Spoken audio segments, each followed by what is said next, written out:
Hi everyone, welcome to another installment of Commentary Cuisine, where we all try to bake something, make something special, and talk about the things that happen in our little community. Um, Thank you for tuning in again. I want to, before we start, ask you guys to hit that like button, subscribe if you haven't. Um, I kind of want to share these kinds of videos, both the cocktails and the cooking ones, with as much of the people in this community as I can, because food is good, and if you know how to make it even that slight little bit better, you can make a whole lot of difference in the most weirdest of scenarios. Anyways, today we're making stroopwafelcake, which is based off of this. I always invert that. This little beauty over here. This cake is going to use those little waffles inside of it. I'm going to add some homemade caramel to it. I'm going to show you how to caramelize your sugar in case you don't know how to. Don't be embarrassed, it's kind of a delicate process. You just need to make sure that you got it all, got a keen eye for it, and you know when and how to play with the amount of heat you expose it to. I'm going to change in the background. Let's see. And we're back. I had to take care of that annoying spotlight in the back, which was causing a glare. I'm not going to record the first part again. I can't be arsed. I just got it done once correctly, and I love you guys, but this is still just a hobby to me. So, like I was saying, we're going to make it with the soap bath. I'm gonna have a crack in the future at making these on my own accord, but today we're just going to use prefabricated ones, and then we're going to add them into a cake along with our self-made caramel. So to get things started, these are the basic ingredients that go into a cake. Take a note in case you haven't. You can Google them. Oh wait, you guys are American, hang on. That should work better for you guys. Alright, so I've got all of those mixed ingredients already weighed out, mixed in here. All we need now is the butter for this part, which is going to be like 200 grams, which is again this amount in American units. I'm gonna be lazy again. I'm gonna microwave my butter to the point where it's at least, meltable and edible. Now, we've got these handy measurements here, as mentioned. I'm just gonna, in this case, slice off about, I want to say 200 grams, because there's actually quite a lot that goes into your standard cake. So if you look at it, we're actually going to use all of this. Add that in there easily. Go. Put that over there. And we're going to pop this one into the microwave.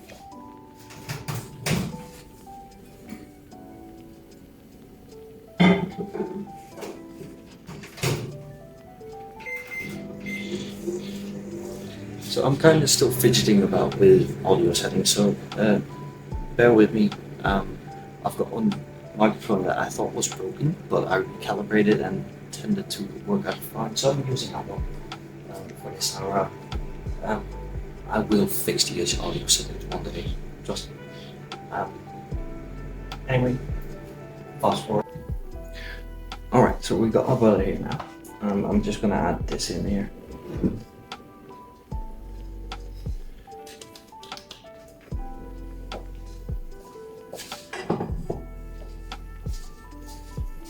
Now, you can obviously fully do this with an automatic mixer.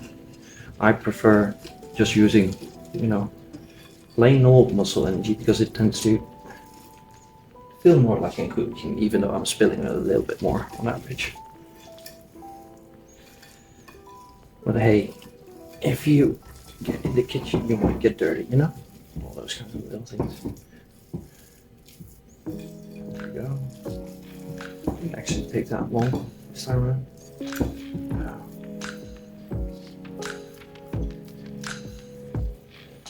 Let's see if we've got everything into a nice, even texture. You kind of want to. You see, there's still like some grain to it. You want it as smooth as you can. I personally tend to hold it up like this, so I can keep a more firm grasp on it as I mix it around. Allows for a little bit more speed it up. Then again, you can be a lazy bastard and just kind of do it with, as I said before, the mixer, blender, whatever you guys call it. This all in all is looking pretty good. There we go. It's kind of a big bowl for it. We got our tin. We're doing a little fast flow here with the spatula. About like 50 grams of butter.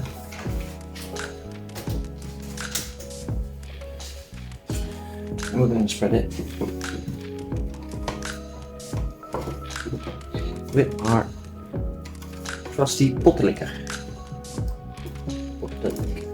Anyway, as you can see, it really allows me to get into all the nooks and crannies, you know, really get up in there.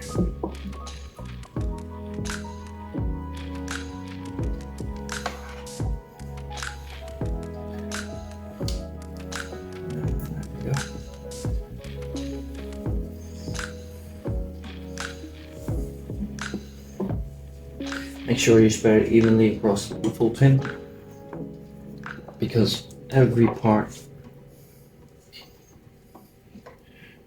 where it doesn't get properly added, it'll look just, you know, semi disjointed. It'll come out bad. It'll stick to the pan is what I'm trying to say, but I can't multitask for shit apparently. So I need to work on that with the uploads. So I really hope you liked the 3-parter I did last week. It was a bit incoherent in hindsight, but I'm building up the scripts for specifically the cocktails a little bit more, because this comparatively is just, you know, cooking and putting my brain on idle as I do. It's the actual cocktails that bear most of the research, or should at least, you know. Alright, see, it should be all nice and buttered up. There we go. Get like this stuff length on there. There we go.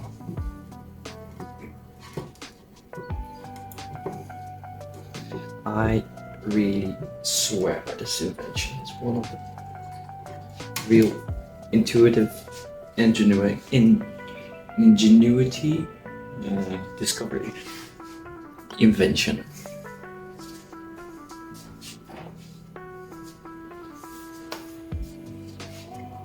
Now remix the batter a little bit more, and this is where it gets interesting.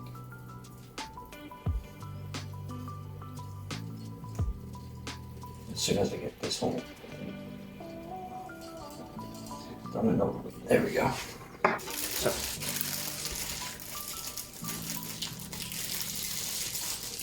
you've heard them, maybe you haven't. Maybe this is the first time you've seen one. This is a Stroopwafel. Why does it feel like somebody took a bite out of this before I eaten? Oh, fuck me. Invented in like the 19th century, in a place called Gouda, which is Gouda. Yeah, the same as the cheese. but this is actually from origin. It's called a syrup waffle, not a stroopwafel.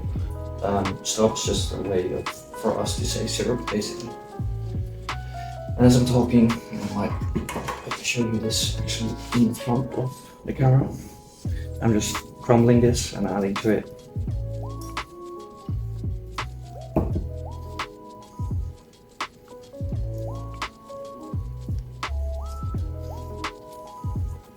There we go.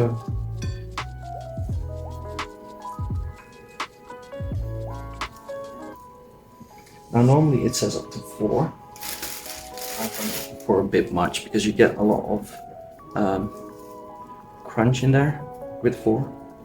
So you're good with 2 as long as you add like more caramel to it, which we're going to do. There we go. Now you could blend these. I wash my hands beforehand. And as per usual, I'm the one that mostly eats these things anyway. Stroopwafelcake on average lasts me like a day with a full bite. There we go. Wash my hands.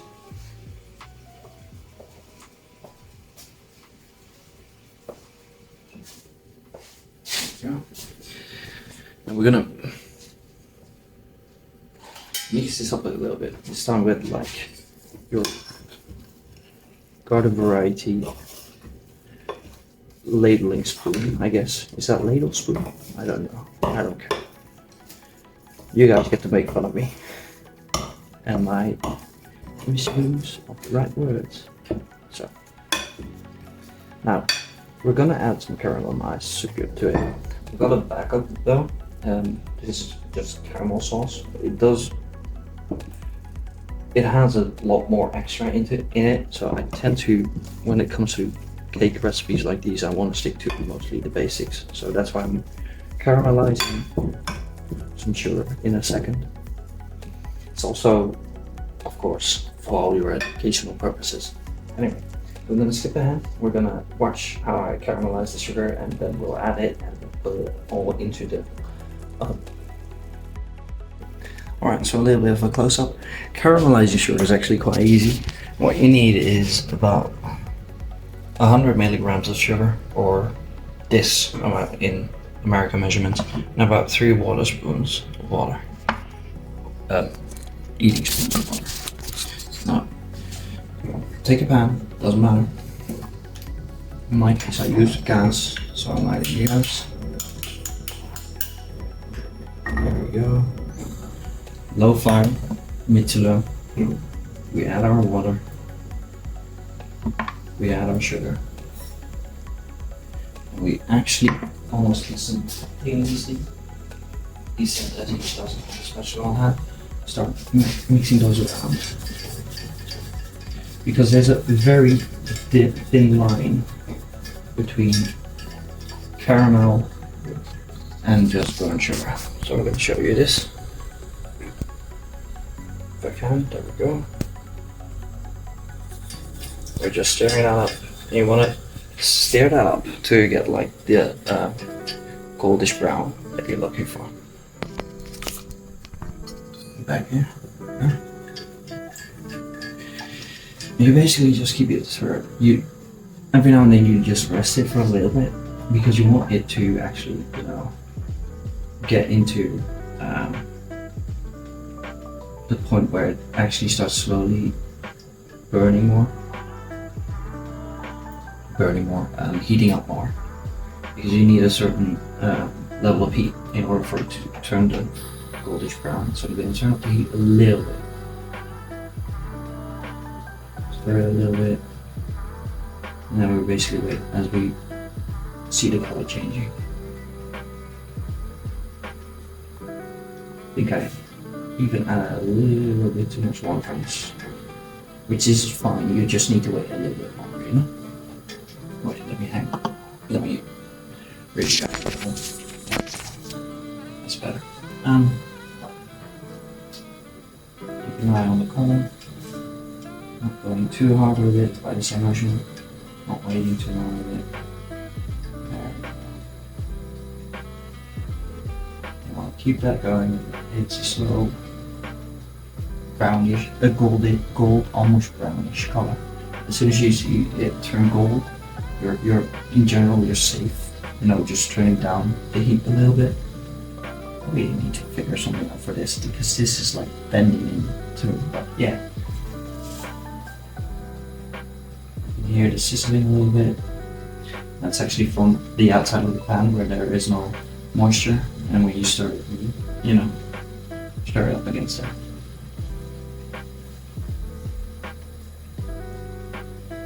There we go. It's not going to slowly but steadily saturate the colors. There we go. A little bit yellow. Stir. A little bit more yellow. Stir.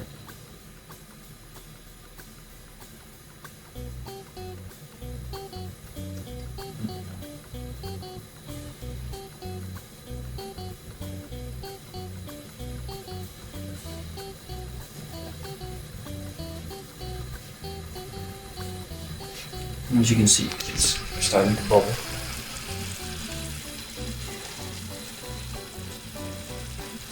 That's when you're actually know that you're near the caramelization point.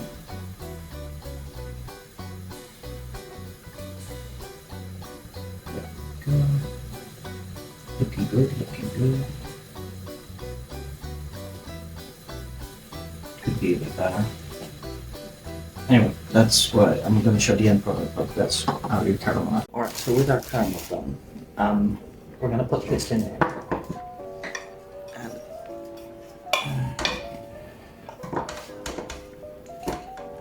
And this even looks like it's a bit on the dry side right now. We'll see how it goes.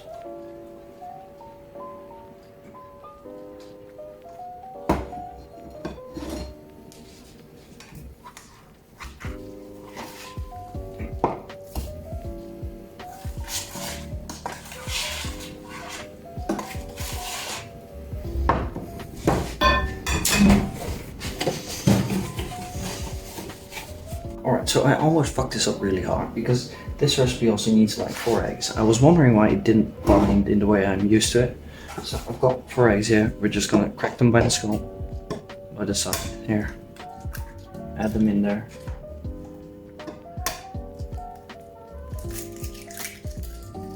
Now, as far as the general recipe is concerned, as long as you add it before you put it into the oven, you're good. But I'll admit, this was a bit stupid. Then again, I'm not recording this all over again. Now the thing with these kind of things is you'll make mistakes. It's persevering through your mistakes how you make sure that everything that you learn the recipe and actually, you know, with it. There we go. This looks a lot more smoother, like it should. I'm mixing this through very thoroughly now because it was added a lot later than it's supposed to be. But there we go.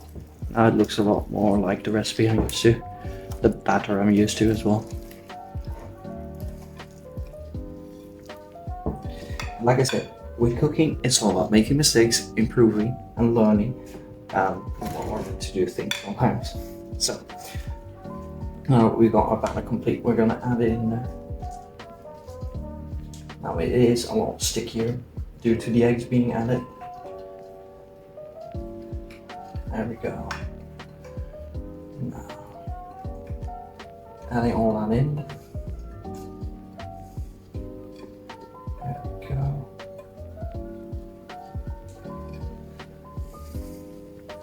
Spread it evenly amongst like the whole bottom.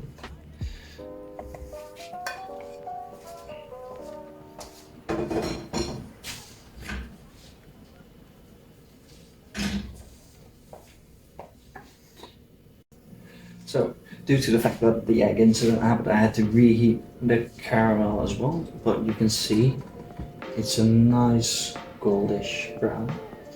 Now we're gonna make a little bit of an indent from here. Just a little bit, highlighting where you mostly want it to fall. We're gonna pour it in there delicately, trying to avoid the edges as much as we can. It's not a big issue.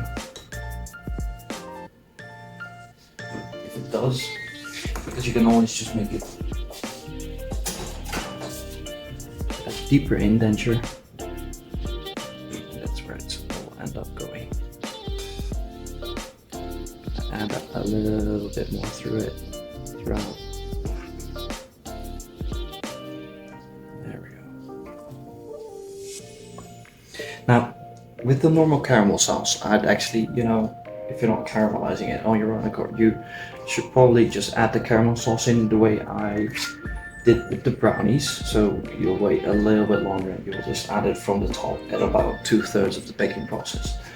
Now I wanted it more inside of it, because that way, since the dish is kind of fully structured around this one, that's what you do. Now we're gonna get another one. I'm gonna do a little bit crumpy surface on it.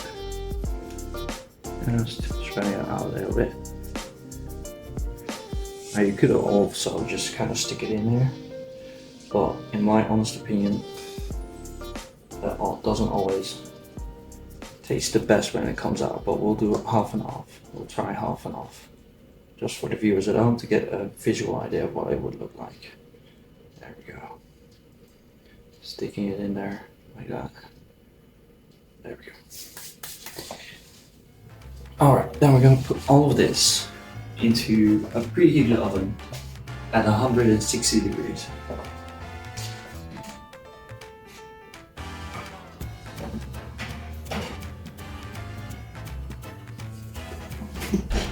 For about an hour. But the good thing about that is we don't have to look back at it. We can just, you know, have the afterwards. So stay tuned as we look at the end result of this, and I'll show you guys how much, when things go wrong, it can either still turn out very right or it might actually just fuck up the recipe. We'll see. Alright, so we're here again a day later. It took the whole night for it to cool down properly and to get it out of the tin. And I've already taken a slice, but basically this is what it looks like. The stroopwafels are actually on the bottom side because I flipped it out like that, but that kind of made it press it forward, so I'm not going to show that like that. What I care more about is showing you what it looks like once we slice it through like this. Now this is what you want it to look like, because you'll have like your different colorations. The darker parts are basically where the cookie from the stroopwafel is. The semi-light darkish parts is where the caramel's at, and then you've got like the caramel that's actually between the waffles, which makes the whole cookie bit a little bit more softer. All in all, it's still got quite a crusty but good top skin, mostly due to the fact that I ended up pouring most of the caramel over the cake instead of, you know, the things that I would normally do with the sauce, like 2/3, and make sure that it actually goes towards the mid of it. Didn't seem that appropriate with this recipe. I've made this before, and it actually gets the moisture is kind of tricky with this specific recipe, because you've got a lot of like separate parts that depending on where they end up in the cake tin actually might fuck with the total consistency of what it is. Having said that, we're gonna take a bite.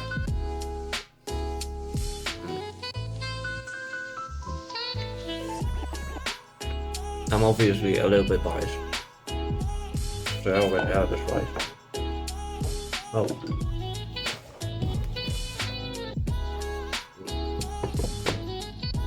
Actually, a little bit more than a slice, about 1/3.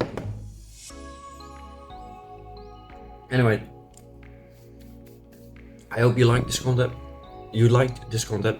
Please don't forget to like and subscribe once again. Cocktail this weekend. I'm diving into something semi-funny that happened this week, involving a small Discord server with a little bit of a side character within the commentary community, but it's kind of funny. It made me laugh in multiple ways, even now just thinking about it. So stay tuned for that one, and any future content, and I'll see you guys in the next one.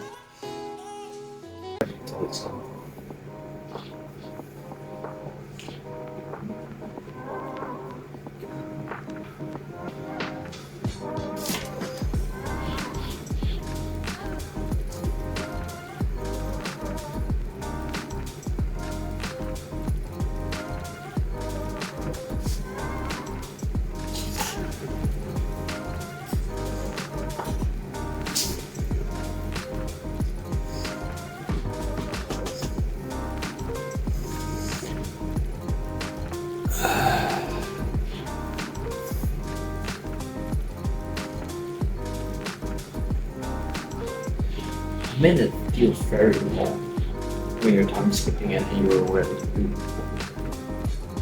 It's almost done. Any second now.